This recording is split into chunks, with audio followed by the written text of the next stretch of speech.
Party के राष्ट्रीय प्रवक्ता शहजाद पूनावाला इस वक्त आपको स्क्रीन पर दिखाई दे रहे हैं, स्टूडियो में भी मौजूद हैं। समाजवादी पार्टी के राष्ट्रीय प्रवक्ता अजीज खान साहब आपको स्क्रीन पर दिखाई दे रहे हैं। शिवसेना उद्धव गुट के राष्ट्रीय प्रवक्ता किशोर तिवारी आपको स्क्रीन पर दिखाई दे रहे हैं। और आपको पंकज शर्मा जी से आपसे कुछ ही देर में मुलाकात करवाऊंगी, क्योंकि वो स्क्रीन पर अभी नहीं दिखाई दे रहे हैं, कांग्रेस का पक्ष रखते हैं। वरिष्ठ पत्रकार हर्षवर्धन त्रिपाठी जी यहाँ स्टूडियो में हमारे साथ मौजूद हैं और संघ को बहुत करीब से जानने वाले अवनिजेश अवस्थी जी भी हमारे साथ जुड़े हुए हैं। आप सभी का बहुत बहुत स्वागत है। और ये आए पंकज जी भी, आपको स्क्रीन पर हम दिखा दें, एकदम बीचों बीच आपको उनकी तस्वीर दिखाई दे रही है। पंकज जी, सही वक्त पर आए हैं आप। ये संघ से इतनी नफरत कि संघ की अच्छाइयों को, चाहे महात्मा गांधी हो, चाहे वो खुद इंदिरा गांधी रही हो, चाहे वो लाल बहादुर शास्त्री रहे हों, चाहे वो नेहरू जी रहे हों, ये सब आज की तारीख में मणिकम टैगोर साहब को याद नहीं आते। अल कायदा से तुलना कर देना। देखिए, ये जो मणिकम टैगोर हैं, ये लोकसभा में तीसरी बार चुनकर आए हैं। हाँ। 30 साल से ज्यादा वक्त से कांग्रेस की राजनीति में है। छात्र राजनीति से उनकी शुरुआत हुई है। लोकसभा में कांग्रेस पार्टी के सचेतक हैं और पार्टी की कार्य समिति के स्थायी आमंत्रित सदस्य भी हैं। हम पढ़े लिखे भी नहीं हैं, ग्रेजुएट हैं, वकालत की पढ़ाई भी की है, उम्र भी कम नहीं है, 50 के हैं। तो उनसे आरएसएस की तुलना अल कायदा से करने के अनाड़ीपन की उम्मीद कम से कम मैं तो नहीं कर सकता हूँ। ठीक है कि राष्ट्रीय स्वयंसेवक संघ कट्टर हिंदुत्व के विचार का समर्थक है। ये भी ठीक है कि आरएसएस और उसके कई सहयोगी जो संगठन हैं, उनके क्रियाकलापों से समाज में नफरत की भावना को पनपने में, बढ़ने में मदद मिलती है। लेकिन केशव बलिराम हेगड़ेवार ने जो आरएसएस की स्थापना की, उसकी तुलना ओसामा बिन लादेन द्वारा स्थापित अल कायदा के से करना, उससे बराबर मानना, ये महज नाशाइस्तगी नहीं है, बल्कि बेहूदगी है, बदतमीजी है, नालायकी है। मैं तो स्पष्ट कहता हूँ, अल कायदा वैश्विक आतंकवादी संगठन है। संयुक्त राष्ट्र संघ ने उसे आतंकवादी संगठन घोषित किया हुआ है। आरएसएस पर आजादी के बाद हमारी सरकार ने 3 बार प्रतिबंध भले ही लगाया हो, और भले ही महात्मा गांधी के जो हत्यारे थे नाथूराम गोडसे, उनसे आरएसएस के संबंधों के बारे में बहुत से तथ्य गंभीर इशारा करते हैं, मगर जो आज के मौजूदा संदर्भ हैं, वर्तमान वैश्विक परिदृश्य में आरएसएस को कायदा का हमरूप बताना किसी के भी गले उतरने वाली बात नहीं है। क्या हम मोहन भागवत की तुलना जो है वो अल जवाहिरी से और सैफ अल आदिल से करने की हद तक जाने का काम करेंगे? नहीं तो फिर क्या किया जाए? मतलब आप में रोष और आक्रोश तो बहुत नजर आ रहा है, पर ऐसा तो नहीं है कि अंदर से आप कह रहे हैं अल्हम्दुलिल्लाह, वाह क्या बात बोल दी। नहीं नहीं नहीं नहीं, मैं उस तरह का व्यक्ति हूं ही नहीं। देखिए, ये ठीक है कि सिर्फ इसलिए कि किसी संगठन की सांगठनिक शक्ति बहुत मजबूत है, हम उसकी तारीफ के पुल बांधने लगे। उसके नेटवर्क की और संगठन के गर्व से वेलकमिंग है पंकज जी। लेकिन जो बात आपने कही कि ये बेहूदगी है शहजाद पूनावाला, और कुछ भी नहीं, इसको और कुछ नहीं कहा जा सकता। हाँ, नफरत फैलाने के आरोप भले ही लगते हो संघ पर, ये भी वो कह रहे हैं। नाथूराम गोडसे से रिश्ते के आरोप और इशारे बहुत मिलते हों, लेकिन बावजूद इसके ऐसी बात कह देना गले नहीं उतरता। तीसरी बात देखिए, इन्होंने अब पंकज का मतलब ऐसे कमल होता है, उसको अन्यथा ना लिया जाए, पर पंकज जी जो है अन्यथा क्यों लेंगे भैया? नहीं, अन्यथा मत लिया जाए। मतलब कमल से ना, जो हमारे कमल से ना जुड़े, विष्णु जी के कमल से जुड़े। मैं कह रहा हूं कि पंकज जी ने जो बोला है, ये पंकज जी बोल रहे हैं इसलिए तो बाहर है, और जो तीन बार के सांसद है वो गालियां दे रहे हैं वोट बैंक के नाम पर। अब संगठन की एक तो सेवा दल भी हुआ करता था कांग्रेस का एक जमाने में, हमें याद है। हाँ, अब वो कहाँ है? अब वो शहजाद पूनावाला कह रहे हैं मेवा दल हो गया है। भाई, संगठन की शक्ति तो जरूरी है ना, नहीं होगा तो फिर क्या होगा? अरे वो प्रियंका के जो चाहने वाले हैं वो ये कह रहे हैं कि राहुल जी का बोला न सुनाई देता है न समझ में आता है। असली मसला यहाँ है। तो ये दोनों चीजें हैं, इसको आप समझिए। पंकज जी मुस्कुरा रहे हैं, वो जानते हैं कि यही है आने वाला। क्या किशोर जी, क्या आने वाला साल 2026 जो है वो कांग्रेस के लिए अब ये दोधारी तलवार की तरह काम करेगा? पंकज जी, आप किशोर जी से पूछ रही थी शायद। हाँ, वही किशोर जी से पूछते। हाँ, मुझे ध्यान आया कि नहीं, किशोर जी तो आपकी तरफ से बैटिंग करते हैं केवल। नहीं, मैं मोदी जी के बहुत खिलाफ हूँ, बीजेपी के खिलाफ हूँ, आरएसएस के साथ हूँ। मैं जवाब देखिए, मेरे मन में इस बात का क्षोभ है कि कांग्रेस पार्टी पिछले 10 साल से रोज बरोज बहुत गंभीर किस्म की नई जोखिम भरी और तकलीफदेह चुनौतियों का सामना कर रही है। हाँ। तो ऐसे में ये जो कांग्रेस के उत्साही लाल हैं, इनको अपनी जुबान पर लगाम रखने का अभ्यास करना चाहिए। धर्म के आधार पर समाज को बांटने की आरएसएस की करतूतों का, उसकी अधिनायकवादी कार्यशैली का विरोध पूरी शिद्दत से होना चाहिए। मतलब ऐसा करते वक्त आए बाएं शाएं कुछ भी कहने से पहले जरा ये सोच लेना चाहिए कि अगर आप राहुल गांधी के बगलगीर माने जाते हैं तो आपकी अनर्गल बातों का कांग्रेस की सेहत क्या असर पड़ेगा? बुरा असर मेरा पड़ेगा। कहना ये है कि जिस तरह नरेंद्र भाई मोदी को अपने उत्पाती बजरंग दलियों से बहुत सख्ती से निपटने की जरूरत है, उसी तरह राहुल गांधी को अपनी इस बड़बोली टोली से उतनी ही सख्ती से निपटना ओके, चाहिए। शहजाद पूनावाला पर रिस्पॉन्ड। पंकज जी, राहुल गांधी से कौन निपटेगा?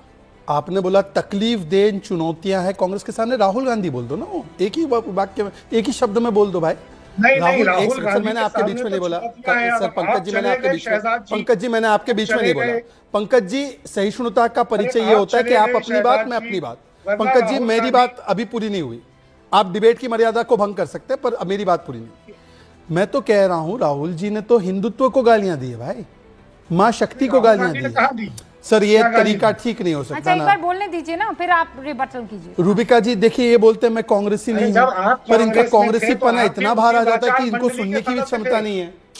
जब ये आप देखिए, कांग्रेस में रूबिका, तो ऐसे तो नहीं हो एक सकती दिन दीदी। आप भी पंकज जी, उसी सुनिए ना। वाचाल मंडली का हाँ, सदस्य थे। पंकज जी, एक बार उनको पर कह आपकी देने दीजिए। वाचालता से भी कांग्रेस को बहुत नुकसान आप उठाना कह पड़ा। दीजिए, फिर उसके बाद इंटरप्ट मत कीजिए। और हो फिर गया जितना आपका। नुकसान आप कर सकते थे आपने किया और फिर अब मैं अपनी भी असली जवाब जगह चले गए। अच्छा, ठीक है। मैं ये टू विंडो सिस्टम ओके, में नहीं आने वाला हूं, पंकज जी, उनकी बात हो जाने ओके, दो। ठीक शहजाद है? पूनावाला। अगर ये अंतर समझ में आ जाए तो आपको कांग्रेस की दुर्दशा और ओके। आरएसएस के उदय के बारे में समझ पंकज में जी, आएगा। रिबटल। हाँ, 30 सेकंड सर। बिस्मिल्लाह, बोलिए। क्या रिबटल करूं इनका? शहजाद पूनावाला, मैंने कहा ना, ये मूलतः जिस विचार के हैं उस विचार को लेके इन्होंने कांग्रेस के भीतर रहकर अपनी वाचालता, अपनी उद्दंडता, अपने बातूनीपन, अपने बड़बोलेपन से जितना नुकसान किया और फिर चले गए। तो मैं वही कह रहा हूं कि अब कांग्रेस को इस तरह के लोगों पर थोड़ा अंकुश लगा के रखना चाहिए जो कांग्रेस में रह गए हैं, कि इस तरह की वाचालता के कारण कांग्रेस का नुकसान न हो। एक बात, जिस तरह नरेंद्र भाई मोदी हमला को भी मुश्किल। अपने हुड़दंग दलियों, बजरंग दलियों पर काबू करना चाहिए, ठीक उस है। तरह कुछ इस तरह के तत्व कांग्रेस में भी हैं, ठीक एक है, उन पर काबू होना चाहिए। ठीक है सर। केवल एक वाक्य। हेडगेवार जी आरएसएस की स्थापना करने से पहले कहां थे? कांग्रेस में थे। बहुत अच्छे, थैंक यू वेरी मच। और क्योंकि उनके आप क्योंकि टैलेंट उनके को कट्टर- रिटेन नहीं कर पाते, क्योंकि- आप क्योंकि भारतीय उनके- समाज से उनके जुड़े लोगों को कट्टर रिटेन नहीं कर हिंदुत्व- पाते, क्योंकि रोम के उनके चक्कर में कट्टर पड़े और राम को हिंदुत्व भूल का गए एजेंडा और गाली हमको दो। कांग्रेस में चलिए, रहते देखते हुए रहिए। पूरा नहीं हो आप पा रहा रोम को था। पकड़ो, हम राम अच्छा जी सर, की सुनिए, तरफ। आप सुनिए, एक बढ़िया सवाल आया है सर, एक बढ़िया सवाल चले आया गए, आप भी चले गए। सर, एक बढ़िया सवाल आया है। हंसराज मीना जी हमारे एक दर्शक हैं जो ये कह रहे हैं, रूबिका जी प्लीज आप अपने पैनलिस्ट से ये सवाल पूछिए, सवाल का जवाब मुझे चाहिए। आरएसएस और बीजेपी से नफरत करते करते भारत से भी नफरत करने की शुरुआत हो चुकी है। पंकज जी, जरा ये बताइए कि आपके पास तो एक संगठन है ना जिसका नाम राजीव गांधी फाउंडेशन है, जिसमें करोड़ों रुपए का फंड शायद आता होगा। उस संगठन ने देश हित में क्या किया और उसके बाद संघ पर बता दीजिए उसने क्या किया। 30 सेकंड सर। विवेकानंद फाउंडेशन ने क्या किया देश के हित में? विवेकानंद फाउंडेशन में भी पता नहीं कहां कहां से धन आता है, उसकी सूची बताए आपको? राजीव गांधी फाउंडेशन, हाँ, राजीव गांधी फाउंडेशन हाँ। एक उसी तरह का थिंक टैंक है। नहीं तो आप बता दीजिए ना, उसमें आपको स्वामी विवेकानंद फाउंडेशन क्यों याद करना पड़ा? आप बता दीजिए कि राजीव गांधी, एक भाई, एक करना दर्शक पड़ेगा। के मन में सवाल है, हो सकता है कल को वो आपका वोटर हो पंकज जी, आज उसके मन में सवाल आया है कि क्या किया है, बता दें। राजीव गांधी फाउंडेशन एक थिंक टैंक है, उसका अकादमिक काम है, ठीक है। उसका काम मूलतः समाज सेवा का उस तरह से नहीं है, लेकिन फिर भी राजीव गांधी फाउंडेशन वही किस्म के समाज सेवा के कार्य करता है, वही स्कूलों में पाठ्यक्रम चलाता है, वही दिव्यांगों की सेवा करने का काम करता है, रूबिका काम करता है। ओके, आपने जयेश अवस्थी जी। हाँ रूबिका, मैं पंकज जी ने पूरे आज की डिबेट में ऐसा कुछ प्रस्तुत करने की कोशिश की है कि जैसे राहुल गांधी नहीं है, ये छुट भैये नेता कांग्रेस के हैं जो उल्टे सीधे वक्तव्य।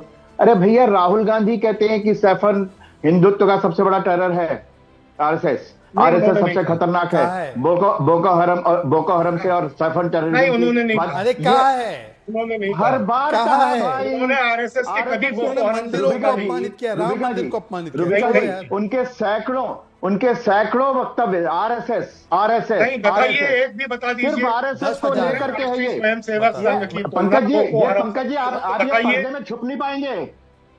आप राहुल को गांधी नहीं ने बचा कभी पाएंगे। कभी बात राष्ट्रीय यह है कि आप स्वयंसेवक राहुल संघ गांधी की को नहीं तुलना बचा बोको पाएंगे। हराम से नहीं हाँ, की। ये जो ये छुट भैया सलमान नेता खुर्शीद ने वक्तव्य कहा दे रहे हैं था ना कि आरएसएस के बोको खिलाफ, हराम की ये राहुल विचारधारा गांधी को खुश और करने के लिए राष्ट्रीय दे रहे हैं। स्वयंसेवक संघ की विचारधारा ये राहुल गांधी करीबन को एक खुश सी करने के लिए उन्होंने देते अपनी हैं। किताब में लिखा। ये बात देखो पंकज जी, मैं बोल रहा था ना, तो आपके बीच जब आप बोल रहे थे मैं नहीं बोला था बीच में। ये जितने छुट भैया नेता जिनको आप कह रहे हैं, वो तमाम छुट भैया नेता आरएसएस के खिलाफ जो वक्तव्य देते हैं वो राहुल गांधी को खुश करने के लिए देते हैं। जो आवाज वहां से निकलती है राहुल गांधी से, आप पिछले 1 साल की, और मैं कहता हूं कहीं किसी भी समय की, किसी भी कालखंड के 1 महीने के आप ट्वीट या उनके वक्तव्य या उनके भाषण निकाल लीजिए, अगर उसमें आरएसएस को गाली ना दी गई हो, आरएसएस को खतरनाक नफरती संगठन ये सब ना बताया गया हो, तो आप जो कहेंगे वो करने को तैयार अरे हैं। मुझे इसलिए लगता आप है राहुल गांधी को बताने में क्यों लगे हुए हैं? इसी साल आरएसएस इज मुस्लिम ब्रदरहुड। ये लो पंकज जी, लो, आरएसएस मुस्लिम ब्रदरहुड है। राहुल गांधी विदेश में जाके बोलो। उन्होंने कहा कि मुस्लिम ब्रदरहुड की जिस तरह की विचारधारा है, व्याख्या मत करिए आप, राष्ट्रीय पंकज जी। स्वयंसेवक संघ की भी पंकज जी, तकरीबन आप वैसी ही अरे अरे विचारधारा तो है। किशोर तिवारी मुस्लिम ब्रदरहुड में है क्या? क्या ये क्या बात हुई किशोर जी, जरा बताइए। आरएसएस की विचारधारा और मुस्लिम ब्रदरहुड की विचारधारा सेम है? किशोर जी से पूछो। हाँ किशोर जी से।